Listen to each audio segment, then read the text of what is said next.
हर हर महादेव। कन्या राशि वालों, आपकी सबसे बड़ी ताकत आपकी एनालिसिस है, परफेक्शन है और सही गलत को तुरंत पकड़ लेने की क्षमता है।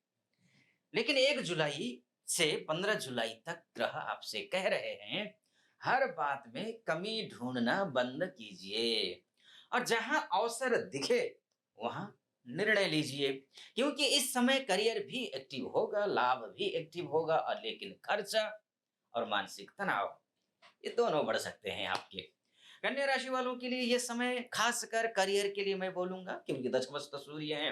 लाभ के लिए मैं बोलूंगा भाग्य, खर्चा, डॉक्यूमेंट्स और पब्लिक इमेज को एक्टिव करने का समय है और ये ग्रह करेंगे। बहुत अच्छी स्थिति में ग्रह बचे हुए हैं। अब मैं ऐसा क्यों कह रहा हूं, इसका पूरा कैलकुलेशन आप समझिए। क्योंकि दशमस्थ सूर्य है, कन्या राशि से सूर्य मिथुन राशि में, अर्थात दशमस्थ सूर्य है।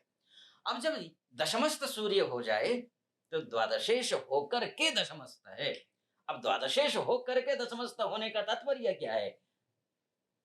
ये खर्चे का ग्रह है। सूर्य आपके लिए, ध्यान रखिएगा हमेशा, खर्चे का है, विदेश का है, हॉस्पिटल का है, प्राइवेट लाइफ का है, नींद का है, आइसोलेशन का है और पर्दे के पीछे की मेहनत का ग्रह अगर आपके लिए कोई है, वो सूर्य है। और सूर्य बहुत अच्छी स्थान में बैठे हुए हैं, बहुत अच्छी जगह पर बैठे हुए हैं। दशमस्थ सूर्य को शुभ माना जाता है।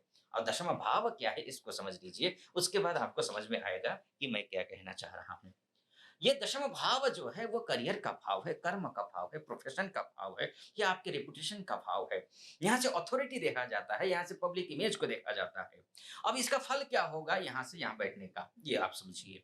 1 जुलाई से 16 जुलाई तक यहाँ रहेंगे, लेकिन ये वीडियो बन रहा है 15 जुलाई तक का, तो 15 जुलाई तक का आप समझ लीजिए। यहाँ करियर में जिम्मेदारी बढ़ सकती है निश्चित रूप से। ऑफिस वर्क हो, पब्लिक डीलिंग हो, सीनियर्स हो, बॉस हो, अथॉरिटी हो और रेपुटेशन पर फोकस रहेगा। सबकी निगाहें कन्या राशि वालों पर है, सबकी निगाहें। विदेश का मामला हो सुलझेगा, ऑनलाइन वर्क हो, हॉस्पिटल हो या फिर कोई भी इंस्टीट्यूशन हो या फिर मल्टीनेशनल कोई कंपनी में है, जुड़े हुए हैं आप, या फिर विदेश जाना चाहते हैं, विदेश में रहते हैं, इन सब से जुड़े हुए लोगों के लिए एक्टिविटी बढ़ सकती है, लाभ होगा। विदेश के मामले, मल्टीनेशनल इत्यादि के मामले ठीक हैं, लेकिन द्वादशेश दशम भाव में होने से वर्क प्रेशर तो बढ़ेगा। जो स्वदेश में है उनके लिए विशेषकर, यानी कि डोमेस्टिक लेवल पे जो कार्य कर रहे हैं उनके लिए भी उनका विशेषकर वर्क प्रेशर बढ़ने वाला है। विदेश में अगर आप हैं, आपके लिए शुभ है, बहुत खराब नहीं स्थिति है मैं बोलूंगा। हाँ, खर्चा मुंह फैलाए खड़ा है। हिडन स्ट्रेस, पर्दे के पीछे मेहनत ज्यादा हो सकती है, हिडन स्ट्रेस भी है। अब इसके दशमस्थ सूर्य की दृष्टि चतुर्थ भाव में है। अब चतुर्थ भाव को समझने की जरूरत है। ये क्या है? घर है, माता है, प्रॉपर्टी है, व्हीकल है और मानसिक शांति है। यानी कि सूर्य की दृष्टि में ऑलरेडी अग्नि होती है, क्योंकि अग्नि तत्व का ग्रह है ये, और उसमें से भी ये हो गया द्वादश। तो करियर का टेंशन घर तक आ सकती है, तो आने मत दीजिए। घर और काम के बीच में जो बैलेंस रखना चाहिए उसको बनाए रखिए। माताजी का स्वास्थ्य का ख्याल रखिए। प्रॉपर्टी हो, व्हीकल या फिर घर के माहौल पर आपको ध्यान देने की जरूरत है। इसीलिए शास्त्र ने कहा है, उद्यमेन हि सिद्ध्यन्ति कार्याणि न मनोरथैः, अर्थात काम केवल इच्छा से नहीं प्रयास से सिद्ध होते हैं। इसलिए मैं कहूंगा कन्या राशि वालों, दशमस्थ सूर्य कह रहा है करियर में चमक चाहिए तो मेहनत पर्दे के पीछे भी करनी पड़ेगी। आगे तो आप करते ही हैं, कन्या राशि के हैं, परफेक्शनिस्ट हैं। वैसे भी चलिए आगे बढ़ो, उससे पहले मंगल की बात करेंगे। भाग्य स्थान में मंगल बैठा है। उससे पहले एक बात कहना चाहूंगा, वो ये है कि अब पहली बार आप मुझे देख रहे हैं तो आप चैनल को सब्सक्राइब, फॉलो, लाइक, कमेंट में हर हर महादेव और अपनों के बीच में शेयर जरूर करिएगा और अपना परिवार का हिस्सा बनाइएगा। चलिए आगे बढ़ते हैं, आगे क्या होने वाला है। मंगल नवमस्थ है। नवमस्थ मंगल को क्या होता है ये, और ये तृतीयेश है मंगल। अपने घर को देखेंगे, चर्चा करूंगा करूंगा अष्टमेश भी है। जब मंगल वृषभ राशि में बैठे हैं भाग्यस्थ होकर के, तो नवम भाव क्या है इसको समझना जरूरी है। अब नवम भाव से पहले आप तृतीय भाव को समझ लीजिए, फिर अष्टम भाव को समझते हैं। तृतीय भाव क्या है? पराक्रम का भाव है, यानी कि मंगल में पराक्रम है आपकी कुंडली। वैसे भी नैसर्गिक रूप से वो पराक्रमी ग्रह है, लेकिन आपके लिए विशेषकर हो जाएगा। कम्युनिकेशन का भाव है, ये ग्रह है ये छोटे भाई-बहन का ग्रह है, ये साहस का, ये एफर्ट्स का ग्रह है और वहीं पर ये अष्टमेश भी तो है ना, ये अष्टमेश अचानक घटनाओं का ग्रह है, रहस्यों का ग्रह है ये पुराना विवाद का ग्रह है, ये आपका टैक्स का ग्रह है, ये लोन का ग्रह है और ये ट्रांसफॉर्मेशन का ग्रह है। समझ रहे हैं आप ये? अब तृतीयेश, अष्टमेश जब नवमस्त हो जाए, तो नवम भाव को समझ लीजिए फिर क्लियर हो जाएगी सारी चीज़ें। ये जो मैं जिनका ज़िक्र कर रहा हूँ ना, वो रिलेटेड है, ध्यान रखिएगा अभी। आप अपने आप से कनेक्ट करना।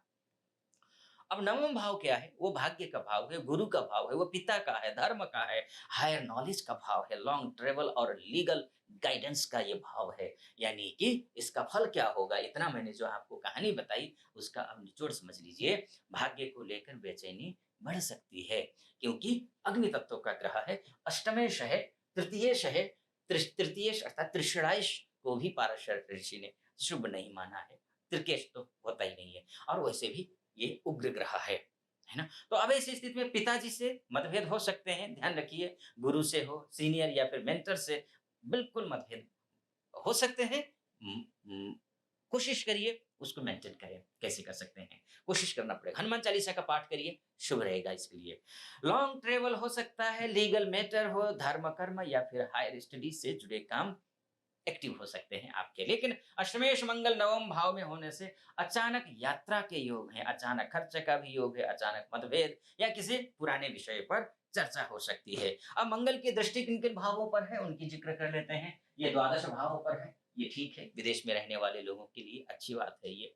और खर्च, विदेश, नींद और प्राइवेट स्ट्रेस के योग बढ़ सकते हैं।